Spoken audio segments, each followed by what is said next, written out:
नमस्कार, मैं डॉक्टर मनीषा शर्मा राजकीय कला कन्या महाविद्यालय में सहाचार्य हिंदी के पद पर स्थापित हूँ। मैं कोटा विश्वविद्यालय कोटा द्वारा निर्धारित पाठ्यक्रम में द्वितीय वर्ष कला के विद्यार्थियों के लिए हिंदी साहित्य के व्याख्यान हेतु प्रस्तुत हूँ। द्वितीय वर्ष कला में 2 प्रश्न पत्र हिंदी साहित्य के अंतर्गत हैं। प्रथम प्रश्न पत्र में हिंदी साहित्य के इतिहास का रीतिकाल है और जिसके लिए 2 पाठ्य पुस्तकें भी निर्धारित की गई हैं, रीतिकालीन काव्य और दूसरी है उद्धव शतक, जो जगन्नाथ दास रत्नाकर द्वारा रचित है। दूसरे प्रश्न पत्र में प्रयोजन मूलक हिंदी को स्थान दिया गया है, जो नितांत ही पत्रकारिता और संचार माध्यमों से संबद्ध प्रश्न पत्र है और एक सैद्धांतिक प्रश्न पत्र है। मैं प्रथम प्रश्न पत्र के संदर्भ में जुलाई माह के पाठ्यक्रम के अनुसार सर्वप्रथम रीतिकाल का परिचय यहाँ देना चाहती हूँ। और रीतिकाल शब्द से मैंने पूर्व के व्याख्यानों में भी जैसा विद्यार्थियों को बतलाया है, आचार्य रामचंद्र शुक्ल द्वारा हिंदी साहित्य के संपूर्ण इतिहास को 4 कालखंडों में बांटा गया और रीतिकाल वहाँ पर तीसरे स्थान पर आता है। लेकिन इससे पूर्व आदिकाल, भक्तिकाल, रीतिकाल और आधुनिक काल, चारों कालों की जानकारी आप सभी को होना आवश्यक है। साथ ही इनके कालखंडों की जानकारी भी आवश्यक है। आदिकाल के लिए, जिसको कि आचार्य रामचंद्र शुक्ल ने वीर गाथा काल का नाम दिया, संवत 1050 से 1375 उसकी कालावधि है। भक्तिकाल 1375 से 1700, रीतिकाल संवत 1700 से 1900 तक की अवधि का निर्धारित है और आधुनिक काल में 1900 से लेकर अब तक का काल निर्धारित किया गया है, जिसको गद्य काल के नाम से भी जानते हैं। द्वितीय वर्ष कला हिंदी साहित्य के विद्यार्थियों के लिए रीतिकाल आपके पाठ्यक्रम में है। मैं अपने इस प्रथम व्याख्यान में आप सभी का हार्दिक अभिनंदन और स्वागत करती हूँ, क्योंकि सत्र 2020 और 21 में ये मैं द्वितीय वर्ष कला के विद्यार्थियों के लिए मेरा पहला व्याख्यान है और आपके उज्जवल भविष्य की कामना करती हूँ। इसमें सर्वप्रथम मैं आपको रीति का अर्थ, रीतिकालीन काव्य और रीतिकाल से क्या तात्पर्य है ये समझाना चाहूँगा।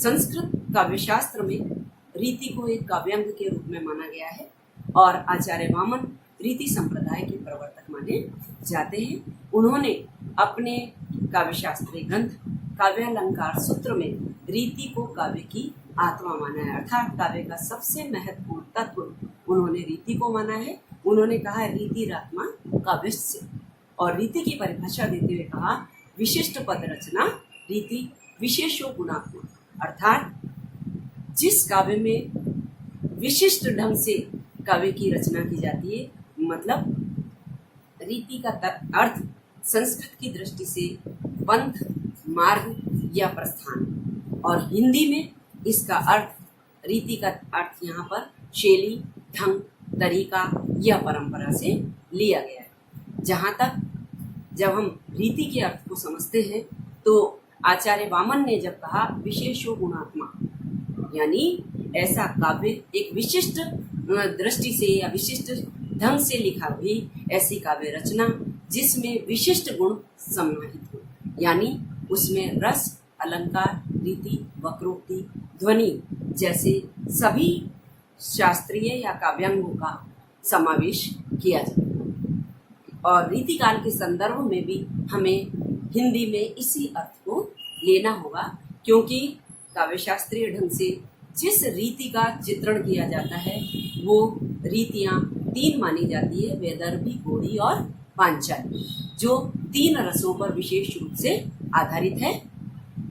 जो गौड़ी रीति है वो ओज गुण पर आधारित है और वी रस का प्रधान गुण है। उसी प्रकार पांचाली और वैदर्भी रीति क्रमशः श्रृंगार रस और प्रसाद गुण से संबद्ध है, यानी अलग अलग रसों, अलग अलग गुणों पर आधारित है। प्रसाद गुण और शांत रस, श्रृंगार रस और माधुर्य गुण, इस प्रकार से इन 3 रीतियों में 3 गुण और 3 रसों की प्रधानता है। लेकिन जब हम सामान्य अर्थ में रीतिकालीन काव्य या रीति काव्य की चर्चा करते हैं तो हमें इसके उदात्त और विस्तृत अर्थ को ग्रहण करना होगा। यानी रीतिकालीन काव्य वह काव्य है जिसमें काव्य शास्त्रीय आधार पर लक्षण ग्रंथों की रचना की और काव्यांगों को आधार बनाते हुए जिनके लक्षण और उदाहरणों को प्रस्तुत किया गया वो रीतिकालीन काव्य है। इस काव्य में विशेष रूप से श्रृंगार रस की प्रधानता पाई जाती है। यहाँ हम बात कर चुके हैं रीतिकालीन काव्य की।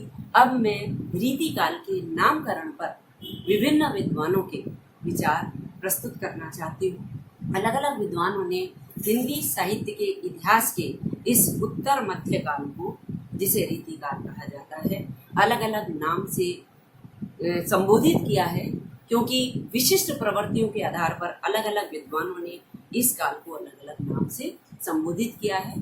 सर्वप्रथम मिश्र बंधुओं ने इस काल को अलंकार काल कहा। जैसा कि स्वाभाविक है, इसके नाम से स्पष्ट है कि उनका मानना यह था कि इस काल के काव्य में अलंकार की प्रधानता है। तो दूसरी ओर डॉक्टर रमाशंकर शुक्ल रसाल ने इस काल को कलाकाल कहा, क्योंकि उनकी दृष्टि में रीतिकालीन परिस्थितियों के परिणाम स्वरूप जिस साहित्य की रचना हुई थी उसमें चमत्कार और प्रदर्शन की प्रधानता होने के कारण कला पक्ष प्रधान है, भाव पक्ष की गौणता है। तीसरी बात, आप मिश्र बंधु का अलंकार काल, रमाशंकर शुक्ल रसाल का कलाकाल, तो तीसरी स्थान पर डॉक्टर विश्वनाथ प्रसाद मिश्र ने इस काल को श्रृंगार काल कहा, जो रीति काल की सबसे प्रमुख प्रधान प्रवृत्ति पर प्रकाश डालता है। उनका मानना था कि इस काल में संपूर्ण यानी अधिकांश काव्य श्रृंगार रस प्रधान है।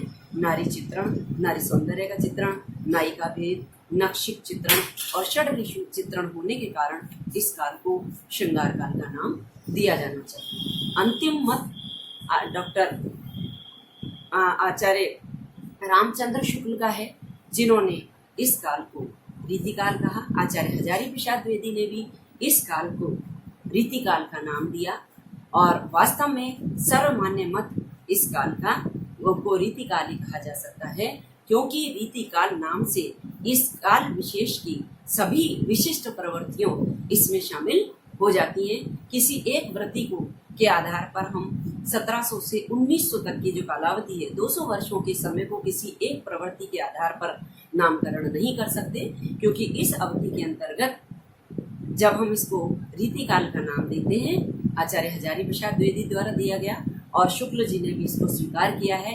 रीतिकाल के नाम से इस काल की सभी वृत्तियों का इसमें समावेश हो जाता है और अलंकार, काव्य गुण, काव्य दोष, नायिका भेद, षड ऋतु वर्णन, रस, अलंकार, ध्वनि, वक्रोक्ति, सभी तत्वों का इसमें इस नामकरण के द्वारा चूंकि समावेश हो जाता है, अतः सभी विद्वानों के द्वारा इस आचार्य रामचंद्र शुक्ल द्वारा दिए गए रीतिकाल नामकरण को स्वीकार किया गया है। अतः हिंदी साहित्य के इतिहास का ये तीसरा काल रीतिकाल के नाम से पुकारा जाना ही सर्वमान्य है। धन्यवाद।